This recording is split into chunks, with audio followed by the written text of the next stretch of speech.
ভৱিষ্যতে আৰু কিছু দিনৰ পিছত কাৰণ অসমত অবৈধ বিদেশী বা বাংলাদেশৰ পৰা অবৈধভাৱে অনুপ্ৰৱেশ কৰা মাত্ৰকে এজন ব্যক্তিক চিহ্নিত কৰিব চিনাক্ত কৰিব কৃত্ৰিম উপগ্ৰহৰ কোৰ পৰা আকাশৰ পৰা চিহ্নিত কৰি ফটো তুলিব ফটো সেই ফটোখন ৰিয়েল টাইমত কৰবাত গুৱাহাটীত নহবা কৰবাত এটা কন্ট্ৰোল ৰুম থাকিব সেই কন্ট্ৰোল ৰুমলৈ প্ৰেৰণ কৰিব কন্ট্ৰোল ৰুমে বৰ্ডাৰ আৰক্ষীক জনাব আৰু বৰ্ডাৰ আৰক্ষীয়ে ততাতৈ একই সেই ব্যক্তিজনক কৰায়ত্ব কৰিব হয় এনে ধৰণৰ প্ৰক্ৰিয়া শীঘ্ৰে অসমত ৰূপায়ণ হ'ব নমস্কাৰ প্ৰিয় দৰ্শক সকলোকে স্বাগতম জনাইছো মই পাৰ্থ এই কথা সেই কাৰণে কৈছো কাৰণ আজি অসমৰ মুখ্যমন্ত্ৰীয়ে এখন সংবাদমেল সম্বোধন কৰিছিল বা অসমৰ বিত্তমন্ত্ৰী গৰাকীয়ে অজন্তা নেওগে যেতিয়া বাজেট পাঠ কৰিছিল সেই অভিলাষী আঁচনিৰ কথা উল্লেখ কৰিছে অসমত টেব নিৰ্মাণ হ'ব আৰ্টিফিচিয়েল স্যাটেলাইট তাৰ পিছত প্ৰক্ষেপ কৰা হ'ব মহাকাশলৈ আৰু সেইটো এক প্ৰকাৰ জিঅ' ষ্টেচনাৰী স্যাটেলাইট হ'ব মূলতঃ ৰিজন স্পেসিফিক হ'ব এটা ৰিজনত ফিক্স হৈ থাকিব অসমত ফিক্স হৈ থাকিব স্যাটেলাইটটোৰ নাম হ'ব আসাম সেট আৰু স্যাটেলাইটটো আৰ্টিফিচিয়েল কৃত্ৰিম উপগ্ৰহটো নিখনদেহে অসমে নিজাকৈ প্ৰক্ষেপ কৰিব নোৱাৰে অসমে ইছৰো আৰু ইনস্পেসৰ সহায়ত কোলাবোৰেচন কৰি তেওঁলোকৰ সৈতে এই উপগ্ৰহটো আকাশলৈ প্ৰক্ষেপ কৰিব মহাকাশলৈ প্ৰক্ষেপ কৰিব বিশ্লেষণ আগবঢ়াম কিন্তু প্ৰিয় দৰ্শক মুখ্যমন্ত্ৰী হিমন্ত বিশ্ব শৰ্মাই মূলতঃ কৃত্ৰিম উপগ্ৰহটোক লৈ কি মন্তব্য কৰিছিল আজি প্ৰথমতে শুনোৱা হওক অসমে নিজা এটা উপগ্ৰহ লঞ্চ কৰিব we are going to launch a satellite in association with ISRO এই স্যাটেলাইটটো ভাৰত বা পৃথিৱীত ঘূৰি নাথাকে স্যাটেলাইট আমি বহুত দেখিছো কিন্তু এই স্যাটেলাইট যেহেতু এটা নিৰ্দিষ্ট গতিপথত ঘূৰি থাকে অসমত হি নাথাকে কিন্তু অসমৰ আকাশত যদি আমাৰ এটা স্যাটেলাইট এনি টাইম উৰি থাকে বাংলাদেশী এজন আহিলেও স্যাটেলাইটটো আমাক ক'ব পাৰিব ব্ৰহ্মপুত্ৰৰ বানপানীৰ বিষয়ে অৰুণাচলত পানী থাকুতে আমাক ক'ব পাৰিব আৰু এই স্যাটেলাইটটো যদি আমি পাওঁ তেতিয়ালে খেতিৰ ওপৰত বতৰ কেনেকুৱা হ'ব 3 মাহ আগতে আমাক ক'ব পাৰিব so Assam will be the first state in our country to have our own satellites finally আমি আৰু দুটা নতুন কাম কৰিব খুজিছো যেটো আগত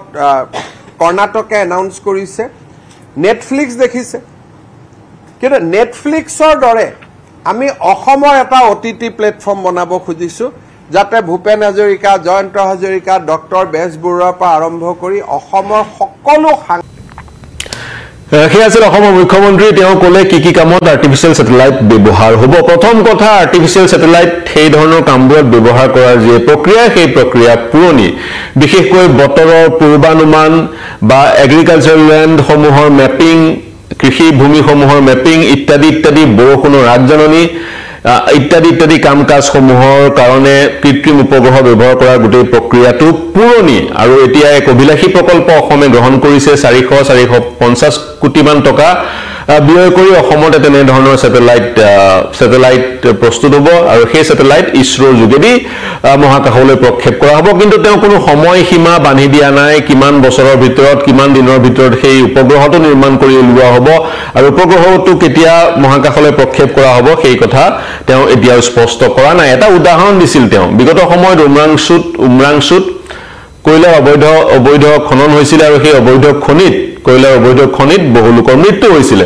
আৰু কোট এনে ধৰণৰ অবৈধ কয়লাৰ গাঁত আছে খনি আছে সেই কথা জানিবলৈ মুখ্যমন্ত্ৰী গৰাকীক 45 দিন লাগি গ'ল কাৰণ স্যাটেলাইট ইমেজেৰি পোৱাত কষ্ট হৈছিল কাৰণ সেই সময়খিনিত উমৰাংচুৰ ওপৰত কি স্যাটেলাইট আছিল প্ৰথমতে হেতু চিহ্নিত কৰিবলগীয়া হ'ল আৰু তাৰ পিছত স্যাটেলাইটসমূহৰ স্যাটেলাইটসমূহে তোলা ফটোসমূহ সংগ্ৰহ কৰিবলগীয়া হ'ল গতিকে ৰিয়েল টাইমত কোনকালে কিছুমান তথ্য পাবলৈ অসমক এটা আৰ্টিফিচিয়েল স্যাটেলাইটৰ প্ৰয়োজন সেই কাৰণে আসাম সেটৰ এই যি থিওৰি এই যি কনসেপ্ট সেই কনসেপ্টটো উদ্ভাৱন কৰা হৈছে অসমৰে গুৱাহাটীৰ বিশ্ববিদ্যালয়ৰ ছাত্ৰ-ছাত্ৰীয়ে এই স্যাটেলাইটটো প্ৰস্তুত কৰি উলিয়াব নিৰ্মাণ কৰি উলিয়াব তাৰ পিছত এখন স্যাটেলাইট লঞ্চ ভেহিকলৰ যোগেদি পৃথিৱীৰ ওপৰৰ কক্ষপথত এই কৃত্ৰিম উপগ্ৰহটো সংস্থাপিত কৰা হ'ব আৰু মুখ্যমন্ত্ৰী গৰাকীয়ে যি ধৰণে ব্যাখ্যা কৰিছে ইয়াৰ পৰা অনুমান কৰিব পৰা গৈছে জিঅ' ষ্টেচনাৰী স্যাটেলাইটে হ'ব এই স্যাটেলাইটটো এটা ফিক্স এৰিয়া হ'ব পৃথিৱীত আৰু ফিক্স এৰিয়া হৈছে অসম কাৰণ এই স্যাটেলাইটটোৱে এটা অবজাৰভেটৰি স্যাটেলাইট হিচাপে কাম কৰিব যেটো স্যাটেলাইটে বৰষুণৰ পূৰ্বানুমান কৰিব ওয়েদাৰ ৰিপৰ্ট দিব ক'ত ক'ত কৃষিভূমি আছে সেইবোৰৰ মেপিং কৰিব আৰু তাৰ সমান্তৰালকৈ ক'ত ক'ত অবৈধ ভূমিত যদি কৰবাত অসম ভূমিত যদি কৰবাত অবৈধ কাম কাজ চলি আছে সেইবোৰৰো ইমেজেৰি বা ফটো তুলিব পাৰিব এই স্যাটেলাইটটোৱে তাৰে এক উদাহৰণ দিছে মুখ্যমন্ত্ৰীগৰাকীয়ে যি ধৰণে আমি আমাৰ শীৰ্ষকটো লিখিছো অবৈধ বাংলাদেশী অনুপ্ৰৱেশো এই স্যাটেলাইটৰ যোগেদি চিহ্নিত বা ধৰিব পৰা যাব কাৰণ বাংলাদেশী অনুপ্ৰৱেশ কৰিলে ফটো ল'ব কাৰণ জিঅ'ষ্টেচনাৰী স্যাটেলাইট মূলত স্যাটেলাইটটোৰ যি সক্ৰিয়ভাৱে স্যাটেলাইটটো কাৰ্যক্ষম বা সক্ৰিয় হৈ থকা অংশটোৱে হ'ব অসম গতিকে কোনোবা যদি অবৈধ বিদেশী প্ৰৱেশ কৰে স্যাটেলাইটটোৱে তাৰো ইমেজেৰি ল'ব পাৰিব কিন্তু বিজ্ঞানসন্মত কিমান অবৈধ বাংলাদেশী প্ৰৱেশ কৰাৰ মাত্ৰকে স্যাটেলাইটটোৱে তাৰ ফটো ল'ব পৰাৰ এই যি দাবী মুখ্যমন্ত্ৰীগৰাকীয়ে কৰিছে এয়া কিমান সম্ভৱ সময়ত বিজ্ঞানীসকলৰ মাজত যেতিয়া বিষয়টোৰ চৰ্চা হ'ব তেতিয়া গম পোৱা যাব প্ৰিয় দৰ্শক ভাৰতবৰ্ষ মহাকাশ বিজ্ঞানত আগবঢ়োৱা 70 দশকৰ প্ৰায় ভাৰতবৰ্ষৰ এই কৃত্ৰিম উপগ্ৰহ প্ৰেৰণ কৰাৰ যি প্ৰক্ৰিয়া সেই প্ৰক্ৰিয়া আৰম্ভ কৰিছিল শুধু 1979 1979 চনত আৰ্যভট্ট নামৰ সেই প্ৰথমটো স্যাটেলাইট প্ৰেৰণ কৰা হৈছিল ভাৰতবৰ্ষই ৰাছিয়া বা বিশ্বৰ আন দেশসমূহৰ সৈতে লগ লাগি এই কৃত্ৰিম উপগ্ৰহ বিভিন্ন কামত প্ৰক্ষেপ কৰাৰ প্ৰক্ৰিয়া আৰম্ভ কৰিছিল তাৰ পিছত ইনসেট সিৰিজ আৰম্ভ হ'ল ইনসেট 1 2 3 ইত্যাদি আৰু সেই কৃত্ৰিম উপগ্ৰহবোৰ প্ৰক্ষেপ কৰাৰ পিছতে ভাৰতবৰ্ষৰ সংযোগ ব্যৱস্থা ভাৰতবৰ্ষৰ ৰিমোট সেন্সিং ভাৰতবৰ্ষৰ ওয়েদাৰ ফৰকাস্ট ইত্যাদি উত্তৰণ হৈ গৈ থাকিলে জিঅ'ষ্টেচনাৰী স্যাটেলাইটসমূহ যি আসাম সেতু মূলত জিঅ'ষ্টেচনাৰী স্যাটেলাইট হোৱাৰ সম্ভাৱনা অধিক বা সেই ধৰণৰে হ'ব চাগে যিডাল আমাৰ বিষুৱৰেখা ডালৰ সৈতে এলাইন হৈ থাকে আৰু সেই ধৰণে বিষুৱৰেখা ডালৰ সৈতে এলাইন হৈ থাকি আৰ্টিফিচিয়েল স্যাটেলাইটে পৃথিৱীখনক পৰিভ্ৰমণ কৰে আৰু যিবোৰ পোলাৰ স্যাটেলাইট সেই পোলাৰ স্যাটেলাইটবোৰ পোল টু পোল পৃথিৱীখন ঘূৰি থাকে পোল টু পোল পৃথিৱীখন ঘূৰে পোলাৰ স্যাটেলাইটবোৰৰ কাম পৃথক জিঅ'ষ্টেচনাৰী স্যাটেলাইটবোৰৰ কাম পৃথক বিভিন্ন সেই ধৰণৰ আৰ্টিফিচিয়েল স্যাটেলাইটবোৰ কেটেগৰাইজ কৰা হৈছে লো আৰ্থ অৰ্বিটৰ যিবোৰ স্যাটেলাইট সেইবোৰক লিঅ' বুলি কোৱা যায় লিঅ'সমূহ পৃথিৱীৰ পৃষ্ঠৰ পৰা 90 কিলোমিটাৰৰ পৰা 120 কিলোমিটাৰ ওপৰত যি লো আৰ্থ অৰ্বিট সেই অৰ্বিটত সংস্থাপিত কৰা হয় মিডল আৰ্থ অৰ্বিটৰ কিছুমান স্যাটেলাইট আছে যিবোৰ স্যাটেলাইট পৃথিৱীৰ পৃষ্ঠৰ পৰা প্ৰায় 20 কিলোমিটাৰ ওপৰত সংস্থাপিত কৰা হয় জিঅ'ষ্টেচনাৰী স্যাটেলাইট 35000 কিলোমিটাৰ পৰ্যন্ত ওপৰলৈ প্ৰক্ষেপ কৰা হয় তাৰ পিছত সংস্থাপিত কৰা হয় জিঅ'ষ্টেচনাৰী স্যাটেলাইটবোৰৰ ওজনো অধিক থাকে আৰু বহু ওপৰত 35000 কিলোমিটাৰ পৃথিৱীৰ পৃষ্ঠৰ পৰা ওপৰত সংস্থাপিত কৰা হয় আৰু জিঅ'ষ্টেচনাৰী স্যাটেলাইট মই কলোৱে বুৰে বিষুবৰ সৈতে এলাইন হৈ নিজকে এলাইন কৰি পৃথিৱীখনক পৰিভ্ৰমণ কৰি থাকে আৰু কেতিয়াবা যিবোৰ সৰু স্যাটেলাইট থাকে বিশেষকৈ সৰু কিছুমান স্যাটেলাইট বিশেষকৈ কিছুমান এনে ধৰণৰ লো আৰ্থ অৰ্বিটত সংস্থাপিত কৰা স্যাটেলাইট থাকে কৃত্ৰিম উপগ্ৰহ থাকে যিবোৰে খুব কম সময়ত এদিনত 12-15 বাৰ পৃথিৱীখন পৰিভ্ৰমণ কৰিব পাৰে সেই তেনে ধৰণৰ স্যাটেলাইটবোৰেও যিবোৰ স্যাটেলাইটে খুব কম সময়ত পৃথিৱীখনৰ এটা পাক শেষ কৰে সম্পূৰ্ণ কৰে বিষুৱক কেন্দ্ৰ কৰি বিষুৱৰেখা কেন্দ্ৰ কৰি সেই কৃত্ৰিম উপগ্ৰহসমূহ যিহেতু লো আৰ্থ অৰ্বিট উপগ্ৰহ গতিকে সেই উপগ্ৰহসমূহত যদিহে খুব শক্তিশালী কেমেৰা সংস্থাপিত কৰা হয় সেই কেমেৰাবোৰৰ যোগেদি পৃথিৱীৰ ইমেজেৰি বা ফটো এটা এক স্থানৰ ফটো বহুবাৰ ল'ব পৰা যায় উদাহৰণস্বৰূপে যদি এটা বিষুৱৰেখাক কেন্দ্ৰ কৰি এটা কৃত্ৰিম উপগ্ৰহ হয় লো আৰ্থ অৰ্বিটত তলৰ কক্ষপথত পৃথিৱীখন পৰিভ্ৰমণ কৰি থাকে আৰু সেই কৃত্ৰিম উপগ্ৰহটোত যদি শক্তিশালী কেমেৰা সংস্থাপিত কৰা হয় সেই কৃত্ৰিম উপগ্ৰহটো এক বিশেষ অক্ষাংশই লেটিটিউডেদি বহুবাৰ পাৰ হৈ যাব বহুবাৰ 12 বাৰ 15 বাৰ পাৰ হৈ যাব আৰু যিমানবাৰে পাৰ হৈ যায় সিমানবাৰে ফটো তুলিব গতিকে সেই ধৰণেও এটা বিশেষ অঞ্চলৰ বহুবাৰ ফটো ল'ব পৰা যায় গতিকে এই মহাকাশ বিজ্ঞানৰ বিভিন্ন কথা প্ৰিয় দৰ্শক আৰু আজিৰ যি এনাউন্সমেন্ট আজি যি ঘোষণা সেই ঘোষণাৰ যোগেদি ক'ব পৰা যায় অসমো এই যি ভাৰতবৰ্ষৰ মহাকাশ বিজ্ঞানৰ যাত্ৰা মহাকাশ বিজ্ঞানৰ অন্বেষণৰ যাত্ৰা সেই অন্বেষণৰ যাত্ৰাত অসমো এক প্ৰকাৰ সম্পৃক্ত হোৱাৰ দিশে আগবাঢ়ি গৈ আছে মুখ্যমন্ত্ৰী ঘোষণা কৰিছে অসমৰ নিজৰ স্যাটেলাইট হ'ব আসাম সেট আৰু এই অসমৰ নিজৰ স্যাটেলাইট সৃষ্টি কৰা যি প্ৰক্ৰিয়া এই প্ৰক্ৰিয়াই অনুপ্ৰেৰণা যোগাব আন ৰাজ্যসমূহেও নিজা স্যাটেলাইট ইনোভেট কৰা নিজা স্যাটেলাইট উলিওৱাৰ প্ৰেৰণা লাভ কৰিব গতিকে এক গুৰুত্বপূৰ্ণ দিন অসমৰ কাৰণে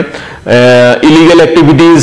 চিহ্নিত কৰিবলৈ অবৈধ কাম কাজ চিহ্নিত কৰিবলৈও কৃত্ৰিম উপগ্ৰহসমূহৰ ব্যৱহাৰ হয় গতিকে আমি নুই কৰিব নোৱাৰো বাংলাদেশী অনুপ্ৰৱেশ ৰোধ কৰিবলৈ কৃত্ৰিম উপগ্ৰহ ব্যৱহাৰ নহয় বা ব্যৱহাৰ কৰিব নোৱাৰি বুলি বিগত সময়ত ইলিগেল মাইনিং ডিটেক্ট কৰিবলৈ ইণ্ডিয়ান ব্যুৰো অফ মাইন্সে মাইন চুক্তিবদ্ধ হৈছিল 2015 চনত ইজৰোৰ সৈতে প্ৰধানমন্ত্ৰী নৰেন্দ্ৰ মোদীয়ে কাৰ্যকাল শাসনভাৰ গ্ৰহণ কৰাৰ এবছৰৰ পিছতে ইণ্ডিয়ান ব্যুৰো অফ মাইন চুক্তিবদ্ধ হৈছিল ইজৰোৰ সৈতে আৰু তেওঁলোকৰ উদ্দেশ্যটো আছিল ভাৰতবৰ্ষৰ বিভিন্ন প্ৰান্তত চলি থকা অবৈধ যি খনন সেই খনন চিহ্নিত কৰা আৰু যদি আমি আন্তঃৰাষ্ট্ৰীয় প্ৰেক্ষাপটলৈ যাওঁ এমাজন যি বৰ্ষাৰণ্যত যি অবৈধ গছ কটাৰ কাম চলি আছিলে বিভিন্ন সময়ত সেই অবৈধভাৱে গছ কটাৰ কাম ধৰা পেলাবলৈও কৃত্ৰিম উপগ্ৰহৰ ব্যৱহাৰ হৈছিল এয়া মাত্ৰ দুই তিনিটা উদাহৰণ গতিকে অসমৰ অবৈধ কয়লা খনন অসমত অবৈধ বিদেশী অনুপ্ৰৱেশ ইত্যাদি চিহ্নিত কৰিবলৈ যদি কৃত্ৰিম উপগ্ৰহ ব্যৱহাৰ কৰা হয় তেতিয়া আচৰিত হ'বলগীয়া একো নাথাকিব কিন্তু কেতিয়া প্ৰক্ৰিয়াটো সম্পন্ন হ'ব কেতিয়া কৃত্ৰিম উপগ্ৰহ আকাশলৈ যাব কোনখন বিশ্ববিদ্যালয়ৰ ছাত্ৰ-ছাত্ৰী বা শিক্ষাৰ্থী বা গৱেষক গোটেই প্ৰক্ৰিয়াটোৰ সৈতে জড়িত হৈ আছে সেই কথা গম পাবলৈ আমাক আৰু কিছু সময় লাগিব ব্যক্তিগত খণ্ডৰ এখন বিশ্ববিদ্যালয়ৰ সমগ্ৰ প্ৰক্ৰিয়াটোৰ সৈতে গুৱাহাটীৰ ব্যক্তিগত খণ্ডৰ এখন বিশ্ববিদ্যালয়ৰ সমগ্ৰ প্ৰক্ৰিয়াটোৰ সৈতে জড়িত হৈ থকা বুলি গম পোৱা গৈছে কিন্তু মুখ্যমন্ত্ৰীয়ে যি ধৰণে দাবী কৰিছে সেই দাবী অনুসৰি গোটেই প্ৰক্ৰিয়াটো পৰীক্ষামূলক কিন্তু নহয় গোটেই প্ৰক্ৰিয়াটো অসম লাভান্বিত হ'ব পৰাকৈ আৰম্ভ কৰা হ'ব কাৰণ সেই প্ৰক্ৰিয়াৰ যোগেদি অসমত কৃষিভূমি কিমান আছে সেয়া গম পোৱা যাব একুৰেটলি সেই কৃষিভূমিসমূহত অবৈধভাৱে কোনোবাই দখল কৰিছে নেকি কৃষিভূমিসমূহ সেই কথা গম পোৱা যাব বা অসমত বৰষুণৰ পূৰ্বানুমান আমি 3 মাহৰ আগতে গম পাম বানপানীৰ পূৰ্বানুমান কৰিব পৰা যাব 3 মাহ 4 মাহৰ আগতে গতিকে বিজ্ঞানৰ প্ৰযুক্তিৰ ব্যৱহাৰৰ যোগেদি অসমবাসী আৰু অসমখন লাভান্বিত হ'ব এই প্ৰক্ৰিয়া যদি মুখ্যমন্ত্ৰীয়ে দাবী কৰা মতে ৰূপায়ণ হয় আমি লক্ষ্য ৰাখিম প্ৰিয় দৰ্শক এই বিশ্লেষণ কেনে পালে জনাব যে বিজ্ঞানৰ প্ৰযুক্তিৰ যোগেদি আমি কিছুমান অবৈধ কাম বন্ধ কৰিব পাৰোঁ তাৰ সমান্তৰালকৈ কিছুমান বতৰৰ আগজাননী লাভ কৰিব পাৰোঁ আৰু সেই আগজাননীৰ যোগেদি আমি নিজকে প্ৰস্তুত কৰিব পাৰোঁ আৰু তাৰ সমান্তৰালকৈ অসমে নিজাকৈ এটা স্যাটেলাইট ডেভেলপ কৰিবলৈ লোৱাৰ প্ৰক্ৰিয়াটোৱে নিখন্দেহে প্ৰক্ৰিয়াটোক সকলোকে স্বাগতম জনাইছে কিন্তু কাৰ্যকৰীকৰণ কেনেকৈ হয় ৰূপায়ণ কেনেকৈ হয় সেয়া সময়ত গম পোৱা যাব প্ৰিয় দৰ্শক এই বিশ্লেষণ কেনে পালে জনাব মুখ্যমন্ত্ৰীৰ এই ঘোষণা আৰু অসম চৰকাৰৰ এই পদক্ষেপ সন্দৰ্ভত কি মন্তব্য আগবঢ়াব কি ক'ব বিচাৰিব যদি অতিৰিক্ত তথ্য আছে আমাক জনাওক আমাৰ সৈতে সংযুক্ত হওক প্ৰতিক্ৰিয়া প্ৰকাশ কৰক মন্তব্য দিয়ক আমাৰ ইউটিউব চেনেল আৰু ফেচবুক পেজত প্ৰৱেশ কৰি কমেন্ট সেকশনত আপোনালোকে কমেন্ট কৰিব পাৰিব তাৰ সমান্তৰালকৈ কেৱল এই বাতৰি নহয় দেশ বিশ্ব ৰাজ্যৰ সকলো বাতৰি ৰিয়েল টাইমত পাবলৈ হলে সাবস্ক্ৰাইব কৰক যদি এতিয়ালৈকে কৰা নাই নিউজ 18 অসম নৰ্থ ইষ্টৰ ইউটিউব চেনেল আৰু ফলো কৰক নিউজ 18 অসম নৰ্থ ইষ্টৰ ফেচবুক পেজ যদিহে এতিয়ালৈকে কৰা নাই আপোনালোকে বহু খবৰ বহু কথা বহু বিশ্লেষণ মিছ কৰি আছে গতিকে এতিয়াই সাবস্ক্ৰাইব কৰক এতিয়াই ফলো কৰক দেশ বিশ্ব ৰাজ্যৰ সকলো বাতৰিৰ কাৰণে চাই থাকিব